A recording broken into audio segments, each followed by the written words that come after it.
Hey everyone, it's GT Force. We're here on the second episode of the Profiles in Poetry podcast. Got a really great one for you today. Got two great friends here with me. Got Diana Rose and Oswaldo Vargas. Mm-hmm. How are you guys doing today? Doing all right. Thank you so much for having us. Yeah, thanks you guys for coming. Yeah, pretty good. I think it's a nice warm day and it's very cool in this studio, so not too bad. So nice. Oh my goodness. Probably the hottest it's been in a while. So the first question for you guys, what are you guys most grateful for right now? Most grateful for. Air conditioning. I would say definitely like along those lines, definitely just like the comforts that I have at this moment are really nice, and I do appreciate them, and I do not take them lightly, especially considering the background that I have as like a farm worker in Galt. I'm like, this is divine compared to that, but still love my city. Awesome. Mm-hmm. Absolutely. I would say my real answer would definitely be the familial and I guess familial works, the security that I'm afforded, and I definitely don't take that for granted.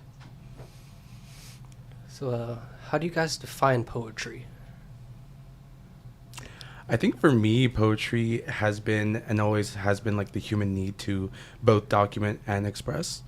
Like, especially coming from a background where I was doing history at UC Davis, and having this near obsession basically with wanting to archive. I thought like archivism and people who work in like libraries and stuff were like rock stars to me. And so I did want to pursue that professionally at some point. It didn't really happen, but like still as an idea, when I was starting to write more and more, I guess professionally would be the word, I found myself documenting a lot of the moments in my life that meant a lot to me. And just basically, even if they weren't like word for word what had happened, whether it's like the lesson or the person or some sort of like funny little anecdote or situation that happened at the time, that has always been able to stick with me long enough for me to make it into something. And so, AKA expression. And so for me, that's always been a very important thing, just having the voice and the ability to convey that out. So that's it. That's what it is to me. I think I went with I was thinking about this as more of the literal definition of poetry. And I think that, first of all, I'm definitely not qualified to make that distinction for anyone, but someone who is maybe a little more qualified, I'm blanking on who the quote is actually by, is the best words in the best order. And I think that's a good definition. I like that. That's really good. Best words in the best order. Because it is really just a constant juggling of what words are the ones that are there. Word economy, I think, as a friend of mine put it.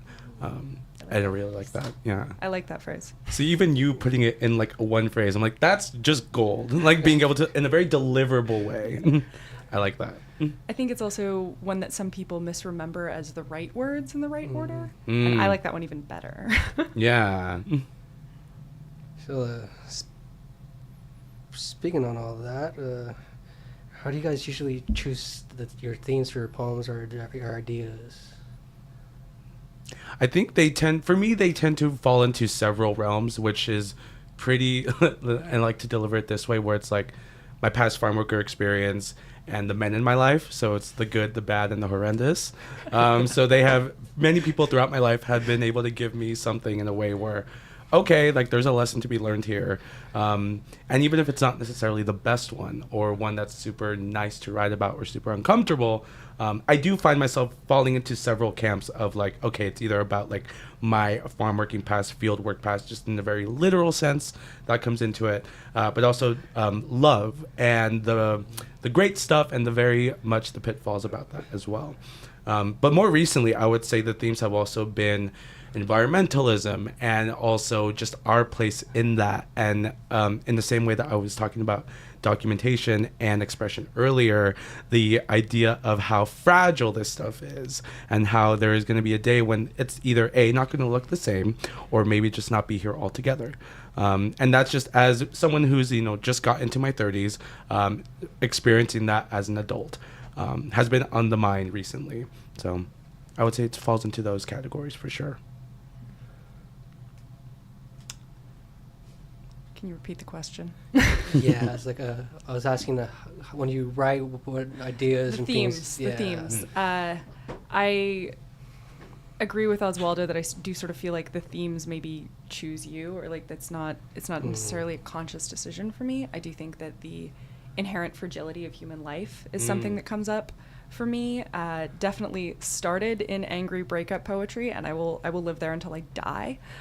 Yes. And I think the big one lately has been female rage, or feminine rage. For sure. I think for me too, just really quickly, like hopping onto that.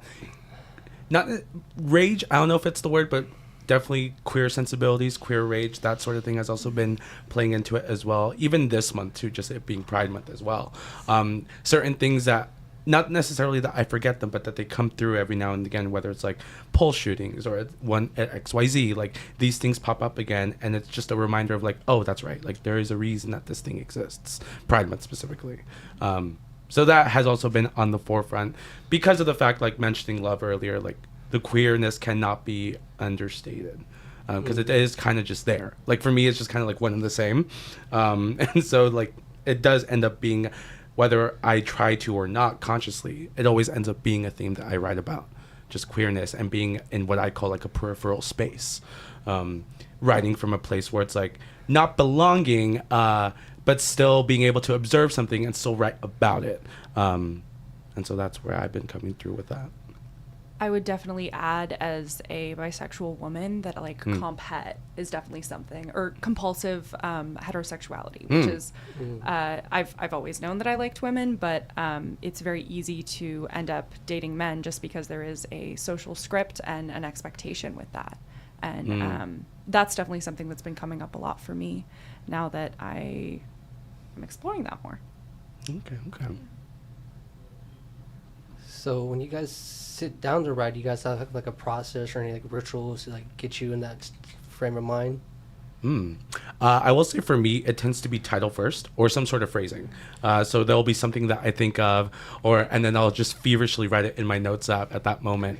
And it just stays there. And sometimes it's just a phrase that for whatever reason, it just does not leave me. And I have to think about why that is. So like, for example, one of the first poems I ever published was called Bisahood, like a play on sainthood, but like being Bisa. So like which is like for the audience at home, like being somebody like, at least the way I interpret it, someone who is like from like a very like rural Mexican life, or even like super urban Mexican life as well. Like I find that the category tends to be very broad.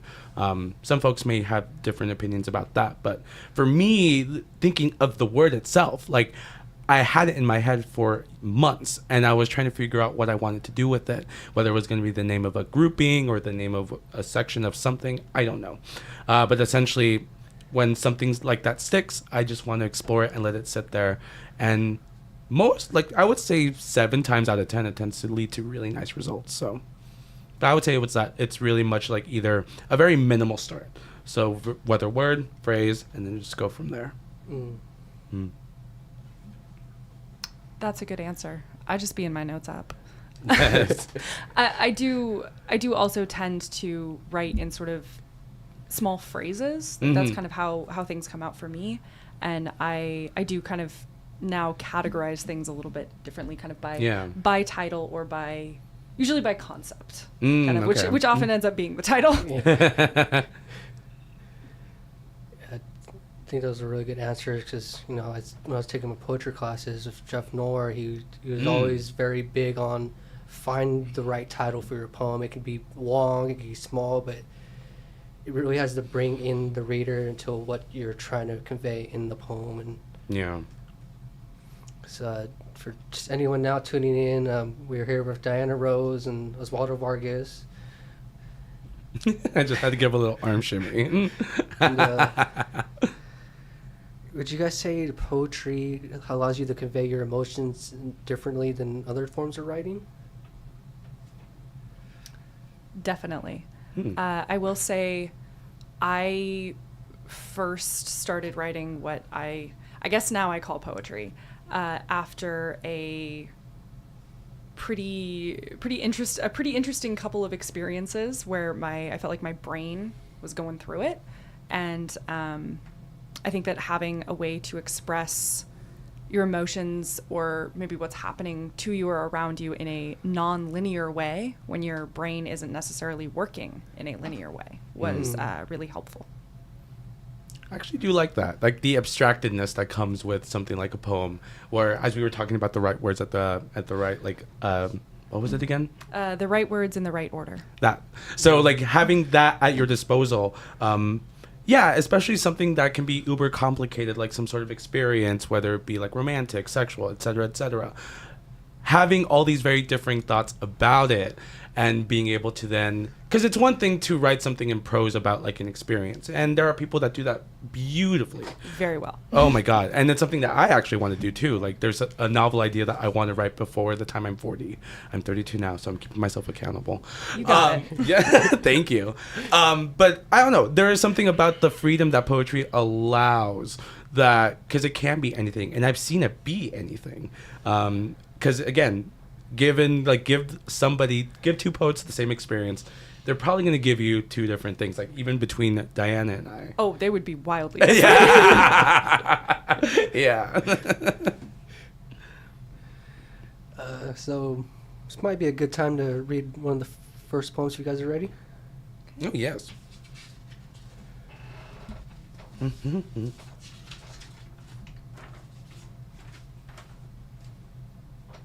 Shall I go first? Would you like? Always. Oh, okay.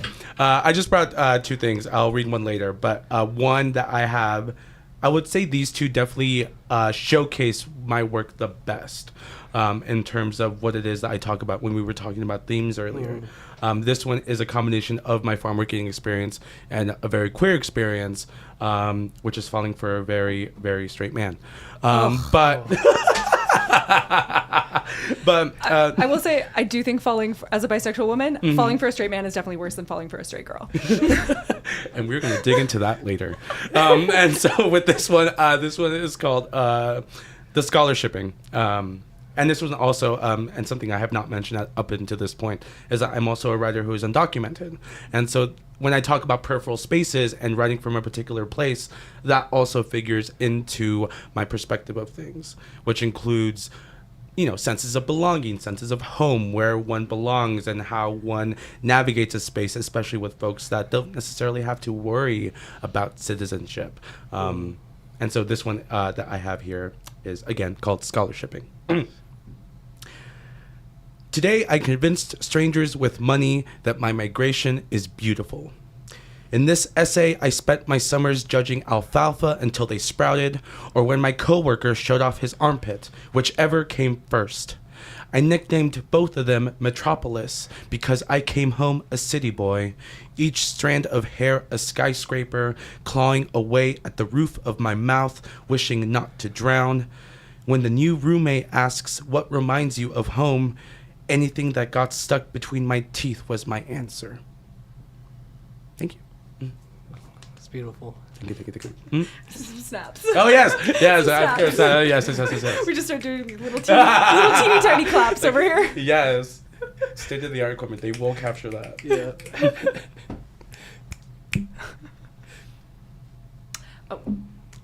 So this is a poem called Company. And it is about it's about what it's about. It's after a breakup with a very lovely woman who did nothing wrong. Okay. There will be company again, strangers' hands behind my knees. The scent of you and YSL Libre won't haunt me. Tonight, though, it follows me home. Hangs in my closet, drapes an arm lazily across my chest, trails polished iridescent lavender fingernails individually down the rungs of my rib cage, unwinds itself, and slips out the door before morning. I catch myself searching for her, your scent, behind the books I never read you, in the background of the TV shows we didn't finish, in the clothing of mine you wore, the clothing of yours I still wear, under every sticker backing I peel off. She lives eternal in the crack under my bedroom door, a pet I locked out to sleep easier. I wake, caterwauling in the night, damp and alone. I swear I smelled a ghost dragged over the cell. Yes. Very nice. Yeah, that was very powerful, Diana. Thank you. Oh. You read that before. I did actually read that at your feature for the first Okay, time. that's why I remember. I'm like, wait a second. That is energy. I was debating between the two poems and at Oswaldo's feature at The Silver Lining. Mm-hmm. I said, do you want me to go gay and sad or gay and yearning or both? Mm-hmm. And luckily he said both. And I think that was probably one of the first times that I've read two poems. Yeah. It was Gemini season. It was necessary. And so, speaking of features and open mics, is there any open mics you guys frequent? I definitely attend the Silver Lining, especially on the nights that our very, very lovely friend Tony Robles, aka Haiku Hitman, tends to host. I love that night. I also attend the Sacramento Poetry Center's open mics on Mondays. Every other time, Patrick really likes to grill me about attendance. And what else? In a much less frequent amounts, I do go to the Davis Poetry Night as well, over at the John Natsulis Gallery there in downtown, hosted by Dr. Andy. He was my former professor. Love that guy. I learned a lot from poetry from him, and one of the poems I wrote in his class is one that I hold very near and dear to my heart. Yeah, so I attend those, I would say, pretty more or less often. I would definitely say that the open mic at Silver Lining, especially when Tony hosts, is and will always feel like home to me. I am also a very big fan of the Tuesday open mic at CSSB, City Sound Soundbite, where we're recording this. That's right. Yeah. I try not to go do like 2 evening things days in a row. So I do really love the Sacramento Poetry Center. I do shudder to think how Patrick will respond when I come back there next. But that's definitely a very big one. There are a few open mic nights that are monthly or less often that I don't go to regularly, but there are a lot of those that in Sacramento that are really good. I know Tea and Poetry is one I haven't personally attended. There's one at I think it's called Mahogany, or is that what that? Yeah, Urban Poetry Series. Yeah, Urban Poetry Series. That one's really good. Yeah, there's a few other ones. What's it called? Speak Out Sac? Is that the one that it is? There's Speak Out. Oh, at the Lavender Library? Is that the one? I think it's at Bear Dive, the one that J-Ro hosts with Grace. Yeah. I have not been to that one, but it sounds great. I actually haven't either. What the heck? The last one was with your feature, and I was like, my loyalty is so torn here. I see. My queer loyalty is being absolutely pushed to the limit. My goodness, I love that. That's actually really cool, though. I didn't know that. Like, I actually knew some folks that came to see me that were also going to that. I didn't realize that. That's so cool. Yeah.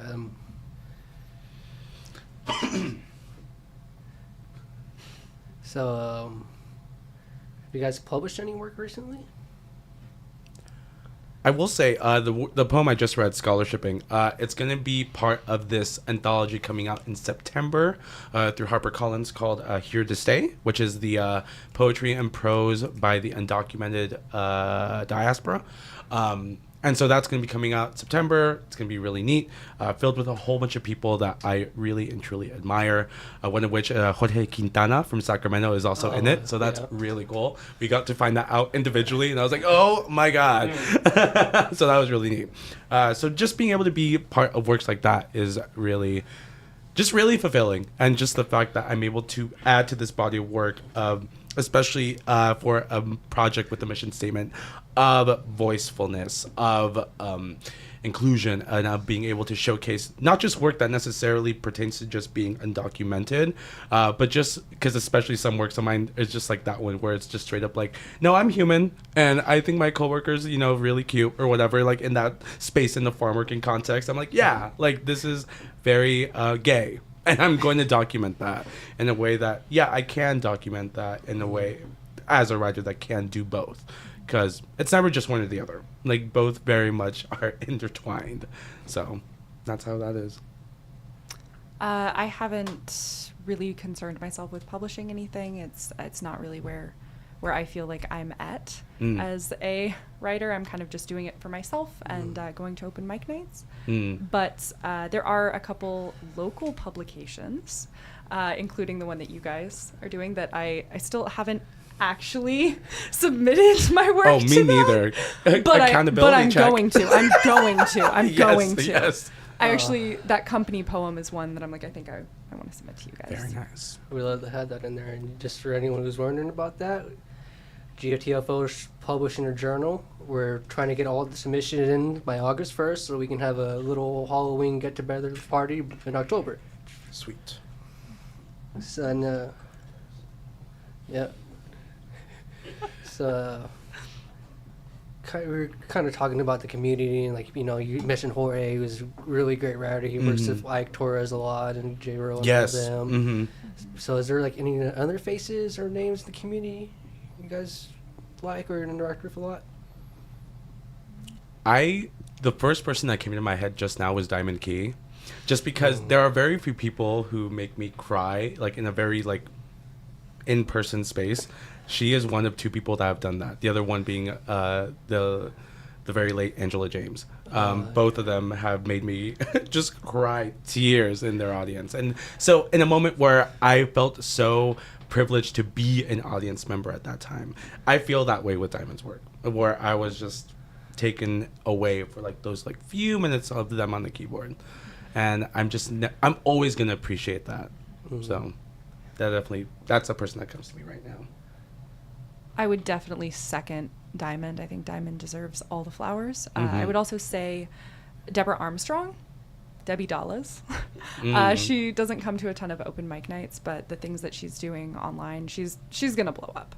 And there definitely are like a few faces that I mostly have been going to the CSSB Tuesday open mic night, but there are definitely some very talented people there. I'm thinking of like Nolan and Alonzo, and of course Cho and Mariah, and I guess the host Corey. We'll give him one too. Yes. And you, Oswaldo. I remember when I was writing this, and I was thinking about people who I really admire in this community. I'm just gonna start listing everybody. Can't pick one. And definitely J-Ro and David DeMola are two people who are, when I first started coming out to poetry open mic nights, those were the two poets where I was like, those people make me want to write. Yeah. For me, and Yes was that for me as well. Because they were the first person at what used to be Luna's, gave me my first feature, and took the time to just tell me after the fact, like, you know, I would like you to read more. And that alone, just coming straight out of like the lockdowns, 2022 in April, just starting to come into the scene here in Sacramento, that opportunity alone was like, okay, I can do this. I can involve myself in this way. And so I do appreciate them so much for doing that for me, because it really made me feel heard in a way that I don't think I ever really had. Because, yeah, like publications have happened, yes, but like it just sometimes feels very impersonal. Like it's very much like emails, and more emails, which is fine. And I very much appreciate them. But there's something about a community in person that is able to give you those flowers, so to speak. And so in my heart, they're always going to occupy that space because they really believed in me. And so thank you. I will say, and Yes, or David DeMola, was one of the first people in this community who I like DM'd some of my work to. I'm very much at the point where I'm like, I don't think it's edited, so I'm not going to ask anyone else to edit it. But I remember they were incredibly positive, and they said something wonderful to me, which was like, I think that people who write, I'm paraphrasing, I think that people who write breakup poetry are just as important as people who write political poetry. And that's not true, but it was a very nice thing of them to say. It is nice. I like that, actually. Yeah. It's like, you know what? Yeah, my stuff, like the sappier, the better. Yeah. I like it. Yeah. And they've also been incredibly encouraging, and someone who I'd consider a friend. Mm-hmm. Definitely. And Yes, that's what we're going with. Yes. Yes. Yes. Yes. And Diamond Key. Yes. That was an amazing one. Yeah, those are all great people. You know, Diamond, she was the board member for SPC. She got a lot of great things writing. Her and Andrew Defy were doing the Poetry in the Park. I forgot the actual name. First Church. Yeah, the First Church of Poetry. And, and yes, too, him and Jay Burrow were the first people I ever met at Speak Out Sacramento. They would go there every Wednesday, and they would just had this huge spirit to them, and it just they uplift everyone who's around them. Absolutely. Yeah, absolutely. It's a great community. It really is. Really Even is. Brandon Leak too, who of course has gotten very much like their very well deserved flowers. Like they came to my first feature at Luna's, and I was shocked. And they came over and they came to me after, and were just very, very loving and just very commemorative, just very giving in terms of that way. And I just remember thinking, wow, like that was my first show, and thinking back to it, like there was a lot that I would have done different about that. But even so, like that notwithstanding, like just being able for someone who is such a veteran and who has done the work to get to where they are now, to be able to see that in me speaks volumes. Like again, just like in the same vein of like, and yes, like being able to be somebody like that to somebody else who is just coming up in the community was just really, really amazing. So I do commend them for that as well. So, do you guys think, what would you say what role poetry plays in our community in Sacramento? What role? I don't think that the importance of the arts can be understated. I think that it's very easy to overlook it, but I know the things that Andrew Defy, the Poet Laureate of Sacramento, has done lately, especially with the First Church of Poetry, that gala last year, which I'm sure there have been things like that before, but that was the only one I was aware of. Have there? I don't know. We'll fact check that later. What does the audience think? I think just giving people a space to express themselves, I think that's important. I would second that for sure. Just as a venue, like an avenue through which to express one's art. And I've seen that with multiple things. Like there's a painter here, Bob Gigasek, who I really love, whose work I cannot find online, but he is very much here and is only at that one art market on Fremont, at the Fremont Park on P every like fall. I don't remember when it is, but I have 2 paintings of his, and they're some of my favorites. And so I appreciate Sacramento artists in that way, especially ones who aren't very easy to find. But they are out there, and that's the beauty of it. Just the fact that we have fostered, not us, but more, you know what I mean? Like there is like a us fostering. Specifically, just Oswaldo and I have been fostering poetry in this community. You're all welcome. Yeah, my Venmo is. But no, it just, the fact that there is such a scene here and that people don't necessarily think that, oh, Sacramento, if you say the name, but it's there. It's absolutely there, and you can find it. And just as somebody who was able to enter a poetic space, the Sacramento poetic space specifically, which even in and of itself is very multifaceted, is something I very much appreciate. Love you, Sacramento. Yes. So, you guys got any summer plans? Summer. Poetically, you testing yourselves, you guys. Poetically or otherwise? I say otherwise, anyway, poetically. Okay. Mm-hmm. I might go on a trip to see a friend of mine for her birthday. I might go on a little road trip up to Seattle. Ooh, nice. Yes. Might. Emphasis on might. Let's see. Poetically, I am in the process of finishing up a chapbook, Nice. a very tiny one that because I had so much work where I had to physically print out a sheet of all the things listed and just play with them visually. And so it just happened a few days ago where there was just this specific grouping where I realized, oh wait, this doesn't have to be a full length. Like this can just be a chapbook. So I'm going to be shopping that around for sure. So that I'll be doing that. And I'll be doing SF for Pride. That'll be cute. So my summer plans will be supporting Oswaldo's chapbook. Yes. Everybody's really, if I really think about it. Yeah. we're really looking forward to that. Thank you. Sounds Thank good. you so much. That's very exciting. Yeah. Yeah. The poem that I read today so far is in that. So take that as a preview. So, trying to think of a next question. I guess it would be, what's one thing you guys wish people knew more about the open mics in town? You can go to them. And when they really do want you to come through, they do mean that. Especially because it can be so varied in terms of attendance, and in terms of content too. Like, you really don't know what you're gonna get, and sometimes I'm very like, oh wow, but in a very pleasant way. So that's the only thing I can think of, really. Yeah, I think it being kind of a daunting thing to be like, I'm gonna go to an open mic night and read some words to a room full of strangers. As someone who started doing that a little bit more recently, Yeah. a lot more recently, than you have, I think that can be scary, Yeah. and it is scary, but you can also just do it scared.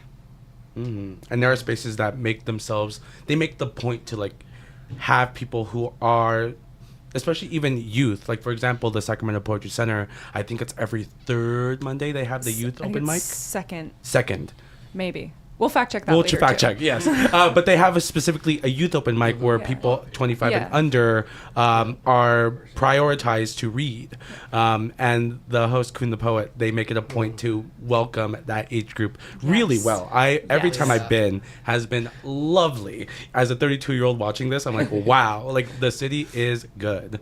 So that in a way I appreciate, because it does lend itself to welcoming in a way that maybe in some other city it might be super daunting, but here, like, I've been able to really enjoy that. Yeah. Definitely. I think the environment that the Sacramento Poetry Center has kind of cultivated, especially with that, I'm blanking on the name of the document apparently, but they have like their code of Yeah, the code of conduct. Oh yes. I think that's an incredible document, and I know that there was a lot of work put into that, and it's a good one. And I will say also that Kuhn the Poet and Patrick and kind of everyone who's involved there, Diamond, are doing amazing things, and that's also a very it kind of feels like a church in a good way.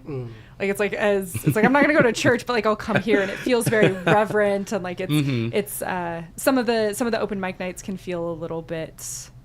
Everyone has their individual vibe. Yes. And I think that one's vibe is very unique, and I really appreciate that. And I know that that's not something that every city has. Definitely.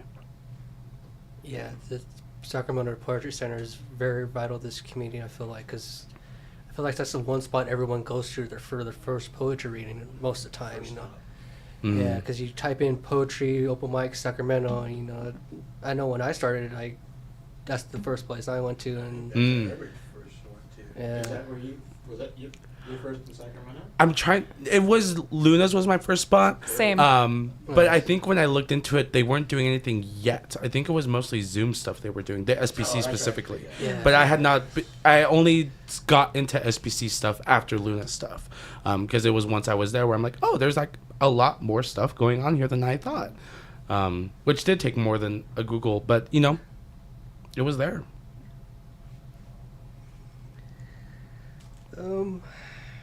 How do you guys balance your work life with your poetry careers? Well, I'm disabled, so let me know if you guys figure that out, and I will let Oswaldo answer this one.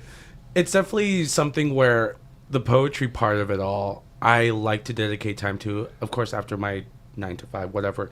But never really seeing it as a job. Like, I do want to dedicate time to it at least about an hour every day, even if it is just a casual editing process that I like to do.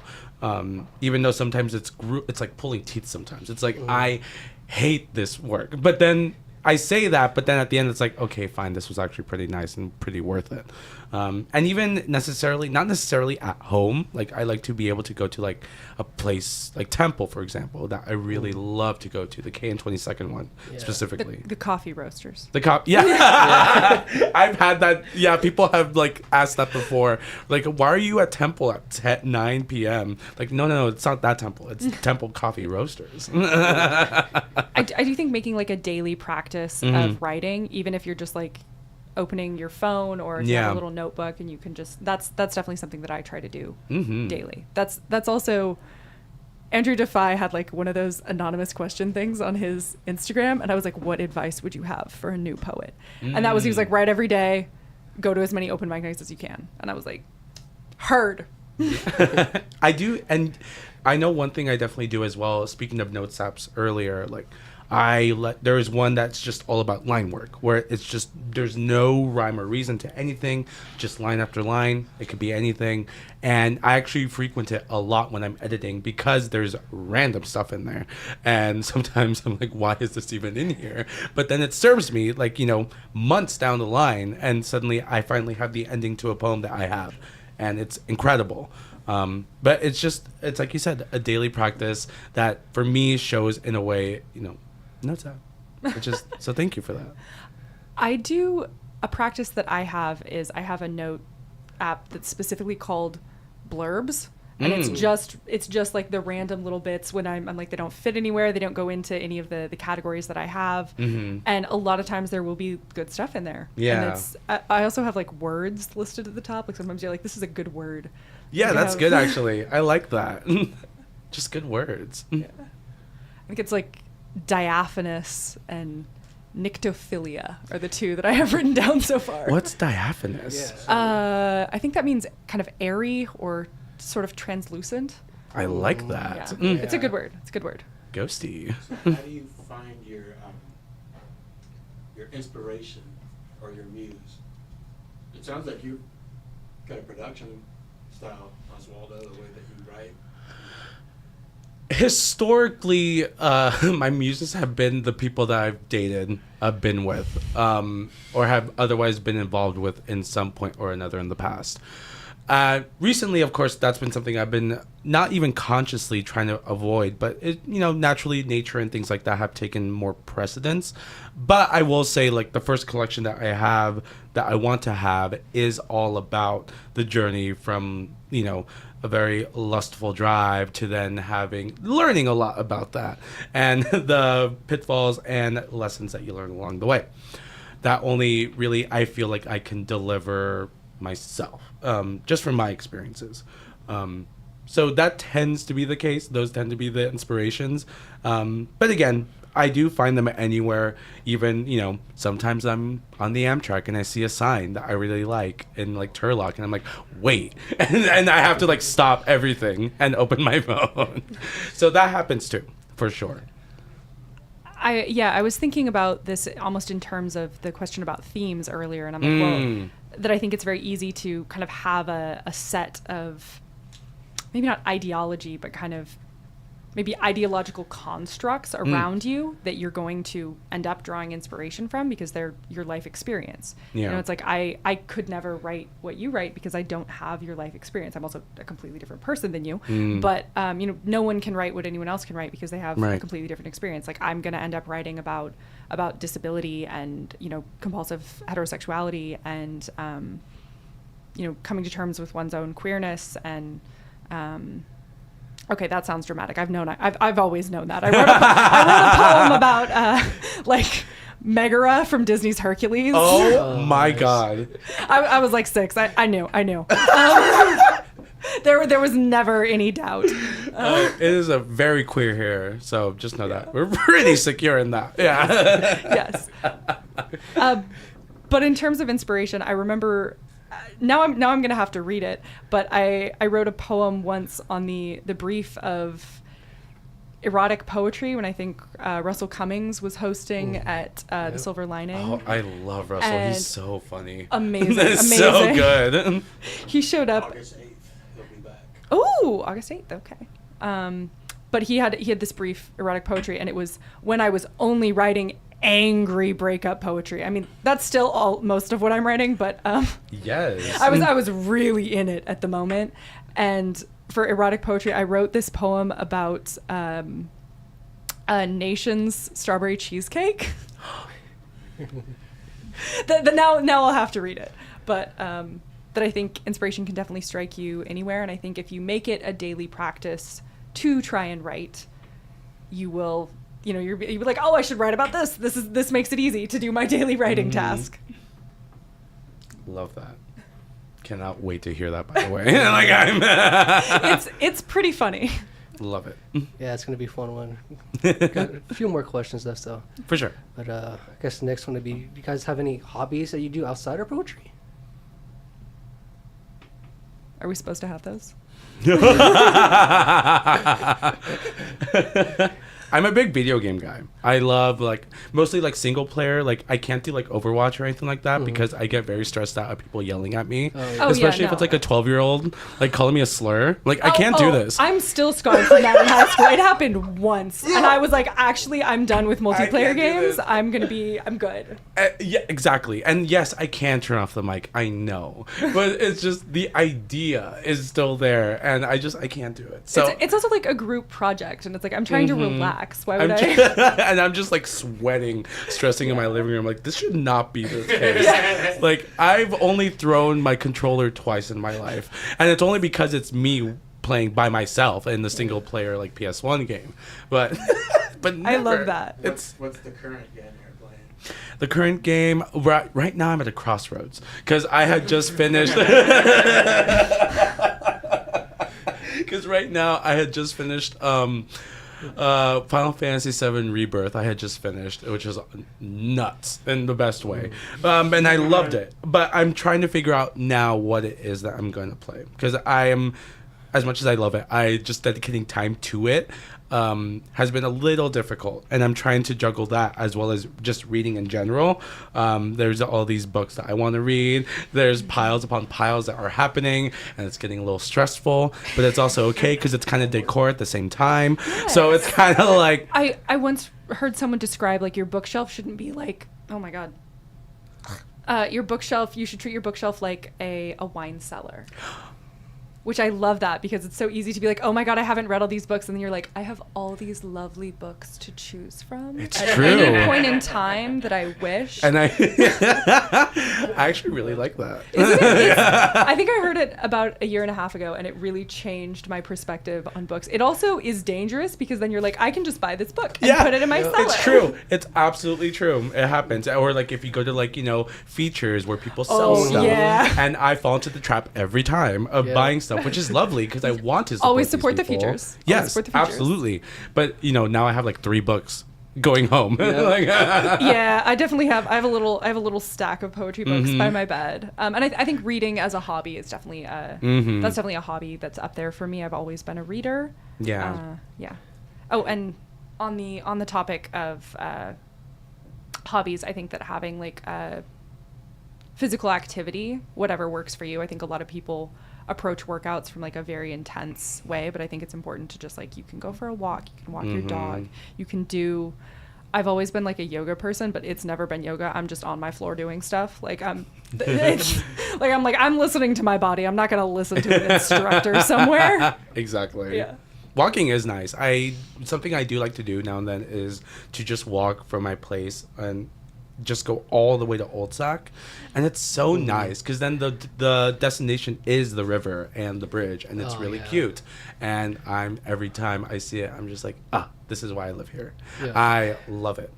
Swimming is one of my hobbies. I have that. Yes.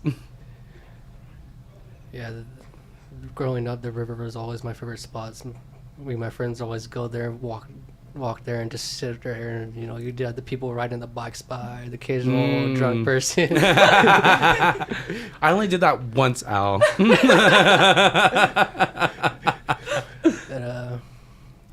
guys ready to read the poem? Sure. Yeah. Yoink. Oswaldo's far more prepared than I. He printed stuff out. Yeah, I tend to just go full paper and clipboard just because the one time I did use my phone, somebody like called me and I didn't put it in airplane mode. I was like, oh my God, this is so stressful. So I never did that again. But, it does come in, helpful. It does come in handy. Huh? Where was that at? It was at Luna's when I was first starting out. I was like, this, of course, would happen to me at this very moment. Or like a text message, and then it just completely throws me off. Because, of course, my eye's going to divert right to the top. And so... You've terrified me. I'm scarred now. No! I'm going to have to completely change okay. tactics. This is my trauma. It's okay. Like, you do not have to have this. But in any case, I can go ahead right now. Speaking of Sacramento, actually, it actually is very timely appropriate. Because I have a partner who lives in LA, and at the time when I was, when we were courting each other, I did think of this title again. When we were going by titles, I thought of this particular phrase, and with the idea of if I were to show somebody from out of town Sacramento, what would that be like? Mm-hmm. And so this poem is titled Sacramento Welcome Committee, and it's for Sammy. You can't save me, but you save the seat next to you. We watch the American River become more American, bigger, better at tickling our toes. I laugh so much that my last grandparent's name slips out. The rest of them observe me from above as I go out to the depot. What's left of my glass splashes them by accident. This is your inheritor in action. I'm afloat and I say I can't swim in 6, 7, 16 languages. That way I'm saved faster, and you're the one who picks me up. Get ready, get set, game on. Let's see who's on all fours the fastest. Who's the first to trade in enamels for longer ears. Yes, our heads are against the floor. The rumble of a lullaby I wouldn't mind staying in the zip code for. We've already forgotten our umbilical cords, buried in backyards thousands of miles away. Thank you. I love that poem. It's one of my Thank you. favorites. I remember I really liked it when you read it at your feature, too. Yeah. Love that little thing. Okay, so now I'm going to read you my very, very cheesy Nation Yes. Strawberry Oh my Cheesecake God. poem. All right. It's very short. I want it like a nation's giant hamburger's strawberry cheesecake. Seasonal, cheap, but decadent, almost too rich, with that fake-ass red-dyed sugar syrup all over the top. But underneath that gooey, too good to be true layer, it tastes like real strawberries. All real and fresh, none of that canned shit. I want it like that, on a graham cracker crust. Ah, yes. Cheap but decadent. Yes. I do also like just opening it with like seasonal. And cheesecake is my favorite dessert. So Good Have to you know. ever had Nation's giant hamburger? I have strawberry not. Cheesecake? It's surprisingly good. really, Like it's probably like Marie Callender's stuff, but it's I like Nation's pies. would you say it outranks the Costco cheesecake? I don't know that I've had a Costco cheesecake. Oswaldo and I are going to go on a cheesecake date after this. Definitely. Oh my God. Because for me, that's like the epitome as of right now. Yeah. What? I think we're all Oh yeah. Oh yeah, yeah. I'm surprised I don't have a cheesecake poem, but now I feel the challenge actually. Oh my God. I like the idea of writing one, but nice. Thank you for that. Yeah. Thank you. So, coming down to the last question, Mm. like asking this one, just a little goofy. What's one thing you guys, if you have any wish, no strings attached, what would it be? One wish, no strings attached.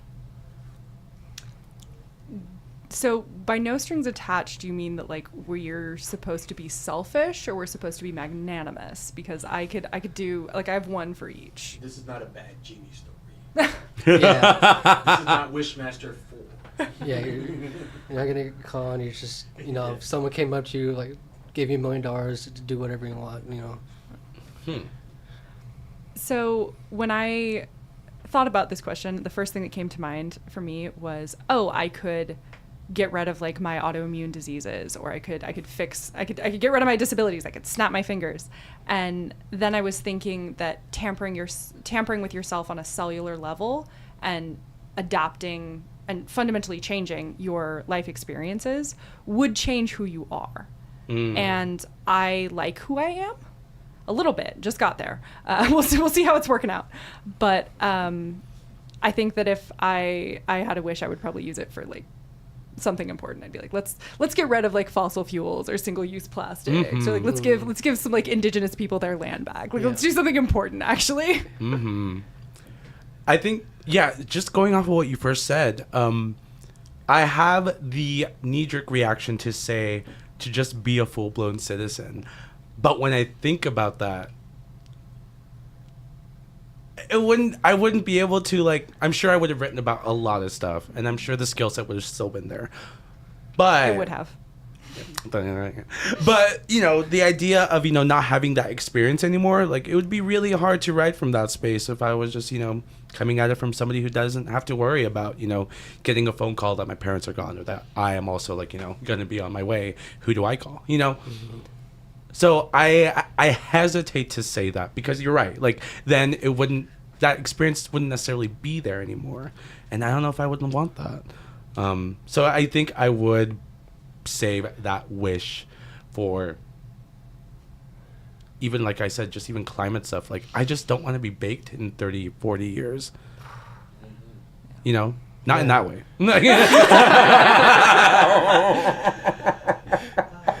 Oh my God. But it's true. Like, I think about it and it's like, I have this nightmare, and I don't know why, of the Central Valley floor getting flooded. And so, and it's horrible, and I hate thinking about it. Because I know that's not going to happen in that way. It's just more so, it's going to be very gradual, but very quick shifts. And especially with, you know, fires becoming more fiery and things just being really bad. And I do not like that. And so if there was any sort of wish that was able to do that for me, why wouldn't I wish that? I think that's where I'm going to stop. Oh, that was beautiful, guys. You know, I don't think people realize how dangerous this global warming threat is. You know, and like you guys said, like eventually most of California, most of the United States is going to be flooded. You know, there's not going to be places for people to go to get to safety. So, yeah, that's our show, everyone. I was like, this is a fun question. We're like, so climate change, the fires are too fiery. What's up? Anybody have any pets? Oh, I don't have question. pets. I just dog sit them, or I basically take care of them. That's Okay. I'm very much Count on like. me? I mean, yeah, like I'm down. Like, dogs love me. It just I think that's the way to do it. I think pet ownership is sort of like my opinion towards pet ownership is sort of like my opinion towards parenthood. I'm like, it's great when you can give them foster. back. my God, yes, 1,000%. Like, people, somebody asked me. I have 4 pets. Like, So it's you're like. not in the fostering mode at the moment? Absolutely not. The two cats that showed up, I had 2 cats show up in 2022 and they were 4 or 5 weeks old, and I was like calling around everywhere and I'm like, I have these kittens. Do not let me keep these kittens. I will fall in love with these kittens. Someone take these kittens. And everyone was like, they have to be 8 weeks old. And I'm like, do you know how long 3 weeks is with 2 adorable kittens who you need to bottle feed? Well, I didn't need to bottle feed them. Actually, I know why they were abandoned, because we got like a little bottle and she ripped the shit out of it. And I was like, yeah, I might ditch you too if you did that to me. I think when you mentioned about parenthood, like how that like is very much like in the same vein, I was asked this too, where if I ever wanted children, and at the time I still don't really want to. It's just more so the fact that I want to be the fun uncle for my brother, who is a very hetero man and who can have a child in that way. I can then spoil that kid. That I'm very excited about, for sure. I think that making the decision to like lean hard into like, actually, I'm going to be part of the village that raises children. I'm a villager. That's what I'm going to do. You can call me for Same. all your childcare needs, and then I will go home. That's Look at the time. You did great. Oh, yeah, this has been fun, you guys. Thank you so much. this has Thank been you, really Al. great. Oh my God, it's This been has so been nice to so sit great. with you. Oh my God. Thank you, Al. Thank you so Yeah. much. Thank you, everybody. And also thank you so much to all of the members of GTFO. Each of you guys individually are amazing community members, and I consider all 4 of you friends. Mm-hmm. Very dear. Likewise. You guys, thank you so much. And don't forget to submit to their journal. Yeah, submit to their journal. Apparently, there's going to be a costume contest. No. Wait, there is? Hold on. No, I'm sorry. I got so excited because I have a closet and it is ready. I was just saying that. Now they might have to do it. I think Tony might have mouthed that. So I was like, oh, let me. But Yeah, I've been kind of putting that on him, like, hey, we should do a costume contest, and whoever has the couple people who had the best costumes, give them a free copy of the journal. oh, that'd be good. Yeah. That'd be good. All right. Challenge accepted. I was like, you should do a costume contest to get featured. Like, you'd be like, your costume has to be Categories, good if you want to categories, get could be published. group Costume. Oh. Oh, Oh my God. Could be what, again, all fun and games, but let's Mhm. get our submissions in. Yeah, sure. submit, Yeah. submit. Remind us submit. the due date? August 1st. August August 1st. All right. Sounds good. So you have all of July. Yeah. Yes. Get no that notes excuses. app ready. No excuses. And, Get that notes app ready. yeah. In there. Get in there, Yeah, please. We're not picky about what you send. Send us anything at all. You won't get my cheesecake poem. Oh my God. Now I'm gonna have to submit my cheesecake poem too. So I want to 1 to 3 poems. 1, 2, 3. Okay. 1 to 3. do. Yeah. Sounds good. You are gonna have to. I will. Like you're I gonna, absolutely you're gonna have will. to DM me. I am a going to be cheesecake poem. accountable. Yeah. Yeah, I think they're showing up. Yeah, so we got to get out here. There's a show going on here at City Sound Bites. Life of Laura is going to fucking kick ass tonight. If you guys are coming out, you are not Love coming her. out, you should. Love her. But thank you so much to Eli for helping us produce this. Thank you, to Eli. City Thank you, Eli. Sounds. And, thank you guys. Thank you, Thank you, Al. Al.